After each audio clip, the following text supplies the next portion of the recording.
अस्सलाम वालेकुम दोस्तों, breaking news with Mauzam Fakhar में खुशामदीद। इमरान खान की हमशीरा मुहतरमा अलीमा खान पर अंडा फेंक दिया गया है। जनाब, वो अडयाला जेल में इमरान खान से मुलाकात के लिए गई थी, लेकिन मुलाकात से पहले ये एक नाखुशगवार वाक़या सामने आया है, जहाँ पर वो मीडिया नुमाइंदों के साथ गुफ्तगू कर रही थी। इसी दौरान वहाँ पर मौजूद चंद ख़वातीन की तरफ से जो अंडा है वो मुहतरमा अलीमा खान साहिबा की तरफ उछाला गया, जो उनके ठोड़ी के निचले हिस्से पर लगा और उसका जो अंडे का जो मवाद है वो उनकी चादर के ऊपर फैल गया। उसकी इस कार्रवाई के बाद वहां पर भगदड़ मच गई और मुख्तलिफ लोग जो हैं, जो वहां पर पाकिस्तान तहरीक इंसाफ से ताल्लुक़ रखने वाले मौजूद थे, वो उन खवातीन के पीछे भागे और यकीनी तौर पर वहां पर ये जो नाखुशगवार वाक़या है ये पेश आया। और उसके बाद पुलिस हरकत में आई और उन्होंने इन खवातीन को, जिन्होंने मोहतरमा अलीमा खान पर अंडा फेंका था, उसको गिरफ्तार कर लिया और गिरफ्तार करने के बाद उनको थाने में मुंतकिल कर दिया गया है। बताया जा रहा है कि अब उनके खिलाफ जो कानूनी कार्रवाई है वो होगी।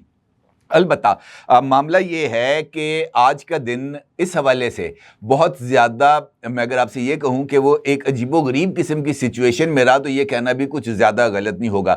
अंडा फेंके जाने की इस कार्रवाई से पहले मुहतरमा अलीमा खान साहिबा को तैयब बलोच साहब, जो कि इस्लामाबाद के एक जर्नलिस्ट हैं, उन्होंने रोक लिया और उन्होंने रोक कर उनसे कहा कि जनाब, मैंने पिछली दफ़ा क्या आपके साथ गुस्ताखी कर दी थी? मैंने तो सिर्फ एक सवाल पूछा था आपसे, और उस सवाल के जवाब में पाकिस्तान तहरीके इंसाफ के जो ट्रोल्स हैं वो मुझ पर हमलावर हो गए हैं और मुझे मुसलसल तनकीद और नाजेबा अल्फाज से नवाजा जा रहा है। बेहतर यह है कि सहाफ़ियों के साथ सहाफ़ियों वाला बर्ताव किया जाए, सवाल पूछा जाए, उसका जवाब दिया जाए। लेकिन उसके बावजूद भी अलीमा खान साहिबा ने उनके सवाल का जवाब नहीं दिया, बल्कि वहाँ पर पाकिस्तान तहरीके इंसाफ की दीगर ख़वातीन रहनुमा मौजूद थी। उनका ये कहना था कि आप ऊपर क्यों चढ़ रहे हैं, पीछे हों, ख़बरदार। लेकिन अलीमा खान ने उनके सवाल का जवाब नहीं दिया और वो आगे बढ़ गई। इसी तरह वहाँ पर खैबर पख्तूनख्वा से ताल्लुक़ रखने वाले जो लोग थे, जो मुख्तलिफ महकमों में वहाँ पर काम कर रहे हैं,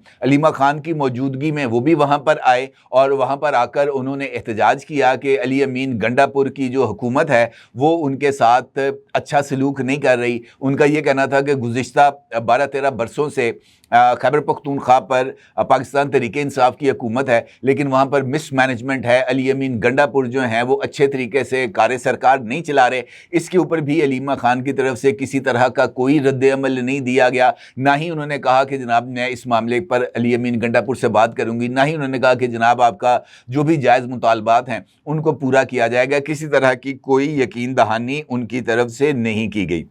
अलबत्ता ये जो अफसोसनाक वाक़या हुआ है अडयाला जेल के बाहर अंडा फेंके जाने का, तो इस पर बताया गया है कि इस वाक़े के बाद अलीमा खान ने मीडिया के साथ गुफ्तगू दोबारा की और उनका ये कहना था कि ये जो है हमारी आवाज़ को दबाया जा रहा है। और उनका ये कहना था कि ख़ास तौर पर एजेंडा ये तय पाया है कि मुझे बात नहीं करने देनी और मुझे बात करने से रोकने या इमरान खान के पैगामात को आप तक पहुंचाने के रास्ते में रुकावटों को क्रिएट किया जा रहा है ताकि मैं डर जाऊं और यहां पर ना आऊं। आवाज़ को दबाया जा रहा है। लेकिन उनका ये कहना था कि हमें जो है वो इस सूरत हाल से कोई फ़र्क नहीं पड़ता, हम अपनी बात जो है वो करते रहेंगे, किसी तौर पर पीछे नहीं हटेंगे। अलीमा खान के साथ मौजूद ख़वातीन कारकुनान का ये कहना था कि अलीमा खान ने दिल बड़ा किया है। उन्होंने जो है वो जज्बात में आकर किसी तरह का कोई रद्द-ए-अमल उन हमलावर ख़वातीन के ख़िलाफ़ उन्होंने नहीं कहा। उन्होंने कहा जनाब उनको जाने दें, आप मेरे साथ बैठें और बातचीत करें, लेकिन ऐसा नहीं हुआ। अब ये जो सिचुएशन सामने आ रही है, अगर देखा जाए तो आज इस हवाले से हफीज़ुल्लाह नियाज़ी साहब, जो कि अलीमा खान साहिबा के बहनोई भी हैं, उन्होंने एक कॉलम तहरीर किया है रोज़नामा जंग में।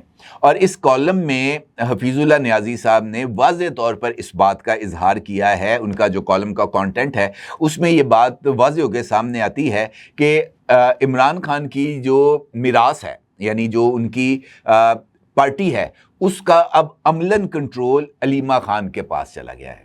अलीमा खान ही इनफैक्ट इस वक्त पाकिस्तान तहरीक इंसाफ के लिए जेल से बाहर इमरान खान है। उनकी ज़ुबान से जो अल्फाज अदा किए जाते हैं वो यही तसव्वुर किया जाना चाहिए कि जनाब वो इमरान खान ही अदा कर रहे हैं। और उनका ये कहना था, अपने कॉलम के अंदर उन्होंने इस बात को तहरीर किया है कि पाकिस्तान तहरीक इंसाफ की क़यादत अमलन अब अलीमा खान के सुपुर्द हो चुकी है और अलीमा खान ही जो है ना अब मामलात को लेकर आगे चलेंगे। दूसरी इंपॉर्टेंट पेशरफ्त ये हुई है कि हफीजुल्लाह न्याजी साहब के ही साहबजादे हसन खान न्याजी, जो कि इस वक्त मिलिट्री कोर्ट से 10 साल की सज़ा पाने के बाद ज़ेर हिरासत हैं, वो गिरफ्तार हैं और वो भी जेल में अपनी सज़ा काट रहे हैं, उनसे मंसूब भी उनके एक्स हैंडल पर एक ट्वीट को शेयर किया गया है जिसमें उन्होंने इस नुक्ते को उठाया है कि ये जो फैसला आया था मिलिट्री कोर्ट्स के हवाले से, उसमें सुप्रीम कोर्ट ने अगरचे मिलिट्री ट्रायल को दुरुस्त करार दिया, लेकिन उसके साथ साथ सुप्रीम कोर्ट ऑफ पाकिस्तान की तरफ से गवर्नमेंट ऑफ पाकिस्तान से ज़रूरी कानून साजी का उनको मशवरा भी दिया गया या उनको डायरेक्शन भी दी गई कि ये जो कैदी हैं, ये जिनको मिलिट्री कोर्ट से सज़ाएँ हुई हैं, उनकी सज़ाओं पर अपील के हवाले से कुछ खसूसी कानून साजी की जाए ताकि इनको जो मुकम्मल इंसाफ है वो फराहम किया जा सके। उनका यह कहना था कि जानबूझकर सुप्रीम कोर्ट ऑफ पाकिस्तान का एक ही फैसला है और उस फैसले के दो हिस्से हैं। एक फैसले पर अमल दरामद कर दिया गया है, दूसरे फैसले पर अमल दरामद नहीं किया जा रहा और उनका यह मुतालबा था कि इस फैसले पर अमल दरामद किया जाना चाहिए। इंपॉर्टेंट बात यह है कि पाकिस्तान तहरीक इंसाफ ने सुप्रीम कोर्ट ऑफ पाकिस्तान के इस फैसले पर अमल दरामद ना होने के ऊपर अभी तक किसी तरह की कोई कार्रवाई नहीं की। पाकिस्तान तहरीक इंसाफ की लीडरशिप, चाहे उनका चेयरमैन है चाहे उनका सेक्रेटरी जनरल है, दोनों ही मारूफ कानूनदान हैं। इस वक्त पाकिस्तान तहरीक इंसाफ को ऑन ग्राउंड लीड कर रहे हैं officially election commission of Pakistan के मुताबिक वो हैं बैरिस्टर गौहर खान साहब, और पार्टी के सेक्रेटरी जनरल अनऑफिशियल वो है जनाब सलमान अकरम राजा साहब। दोनों ही माने हुए कानूनदान हैं, लेकिन दोनों ही इस इशू को लेकर ना तो उन्होंने पार्लियामेंट में अभी तक इस कानून के तैयारी के लिए किसी तरह का कोई मुसवदा पेश किया, ना ही उन्होंने पार्लियामेंट में सुप्रीम कोर्ट ऑफ पाकिस्तान के फैसले के इस दूसरे हिस्से पर अमल दरामद करने के लिए किसी तरह की कोई आवाज़ उठाई, और ना ही उन्होंने सुप्रीम कोर्ट ऑफ पाकिस्तान से रुजू किया कि जनाब आपने ये डायरेक्शन दी थी कि पार्लियामेंट कानून साजी करे। अभी तक पार्लियामेंट ने इस ज़िम्न में कानून साजी का आगाज नहीं किया, जो कि कंटेम्प्ट ऑफ कोर्ट है। इस तरह की कोई जो अमल है वो सामने नहीं आया। तो इसका मतलब क्या है? मुझे ऐसे लगता है, बल्कि फवाद चौधरी साहब ने एक ट्वीट किया है हसन न्याजी के इस ट्वीट के जवाब में। उनका यह कहना है कि इन लोगों को खतरा है, ख़ासतौर पर सलमान अकरम राजा का उन्होंने जिक्र किया कि इन लोगों को खतरा है कि अगर हसन न्याजी या ये कानून साजी हो गई, इस कानून साजी के नतीजे में हसन न्याजी बाहर आ गया, तो हसन न्याजी के बाहर आने से इनकी जो सियासत है वो मुकम्मल तौर पर ख़त्म हो जाएगी। क्योंकि इस वक्त तहरीक को अगर कोई लीड कर सकता है वो इमरान खान का खानवादा ही है। इमरान खान की बहनें लीड कर सकती हैं, इमरान खान के बच्चे लीड कर सकते हैं, इमरान खान के भांजे लीड कर सकते हैं। यही लोग आके सामने लोगों को मोबिलाइज कर सकते हैं। अदरवाइज अगर तहरीक के लिए इंतज़ार किया जाएगा कि बैरिस्टर गौहर खान साहब, अली अमीन गंडापुर साहब या सलमान अकरम राजा साहब आएंगे और आकर तहरीक को लीड करेंगे, ऐसा होना कतई तौर पर नामुमकिन है और ऐसे होने के इम्कानात भी नहीं है। तो इसका मतलब यह है कि पाकिस्तान तहरीक इंसाफ के अंदर जो सिचुएशन है वो ना सिर्फ बहुत ज़्यादा कॉम्प्लेक्स हो चुकी है, बल्कि हकीकी मानों में पाकिस्तान तहरीक इंसाफ इंतशार का शिकार हो गई है। और किसी भी सियासी जमात के लिए फैसला साजी ना होना या बुनियादी तौर पर एक गैर मुतनाज़ा लीडरशिप का मौजूद ना होना, वो उसके लिए ज़हर कातिल है। पाकिस्तान तहरीक इंसाफ का इस वक्त अगर आप अलमिये पर गौर करें तो वो ये है कि उनका जो लीडर है, जिसके इर्द गिर्द पूरी की पूरी जमात है, वो जेल में मौजूद है और बाहर जो क़यादत मौजूद है उनमें से हर कोई इमरान खान है। वो ये समझते हैं कि मुझसे बड़ा इमरान खान कोई नहीं, और यही वजह है कि कोई भी पार्टी का लीडर इस वक्त एहतजाज करने की पोजीशन में नहीं है,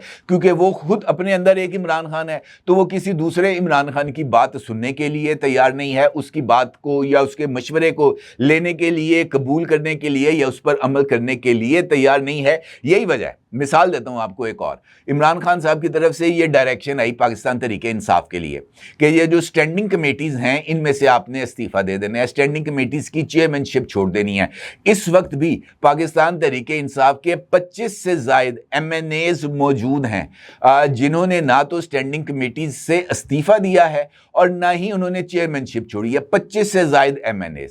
तो इसका मतलब ये है कि पाकिस्तान तहरीक इंसाफ इस वक्त लेटर एंड स्पिरिट में भी इमरान खान की डायरेक्शंस पर अमल दरामद करने के लिए तैयार नहीं है। और यही वो सूरत हाल है जिसने पाकिस्तान तहरीक इंसाफ को जमात के लेवल पर, मैं उनके पब्लिक परसेप्शन की बात नहीं कर रहा, मैं उनकी पब्लिक पॉपुलैरिटी की बात नहीं कर रहा, मैं उनके जमाती नज़्म व ज़ब्त की बात कर रहा हूं कि इस जो है ना वैक्यूम की वजह से पाकिस्तान तहरीक इंसाफ का जमाती नज़्म व ज़ब्त बिल्कुल ही ख़त्म होकर रह गया, हत्ता कि अब इमरान खान की डायरेक्शंस के ऊपर भी अमल दरामद नहीं हो रहा। और ये अफसोसनाक सूरत हाल है जो हमें आगे बढ़ती हुई नज़र आ रही है। अलीमा खान के ऊपर फेंके जाने वाला अंडा इस बात की तरफ इशारा कर रहा है कि मुस्तकबिल में इस तरह की कार्रवाइयाँ ज़रूर होंगी, ज़्यादा होंगी, क्योंकि माजी में भी हमने देखा है कि कई पॉलिटिकल लीडर्स के ऊपर स्याही फेंकी गई। मुझे याद है कि ख्वाजा आसिफ साहब जो कि इस वक्त वज़ीर दिफा हैं, उनके ऊपर भी स्याही फेंकी गई थी, उनके चेहरे के ऊपर भी स्याही फेंकी गई थी।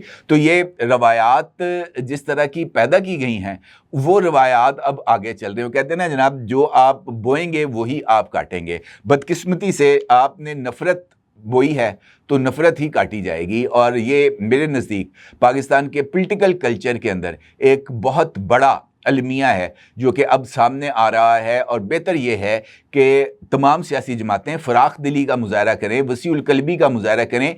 इख्तलाफ को दुश्मनी के हद तक नहीं लेके जाना चाहिए, क्योंकि जब इख्तलाफ दुश्मनी में बदल जाता है तो फिर मुकालमे का दरवाज़ा बंद हो जाता है। और सियासत के अंदर अगर मुकालमे का दरवाज़ा बंद हो जाए, डायलॉग का सिलसिला ख़त्म हो जाए, तो फिर आगे बढ़ने की गुंजाइश ही नहीं रहती। आप ऐसी बंद गली में दाखिल हो जाते हैं जहाँ से बाहर निकलने का कोई रास्ता नहीं होता। और पाकिस्तान तहरीक इंसाफ भी बदकिस्मती से ऐसी ही बंद गली में दाखिल हो गई है। अपनी राय का जरूर इज़हार कीजिएगा। आपका बहुत शुक्रिया। अल्लाह हाफिज़।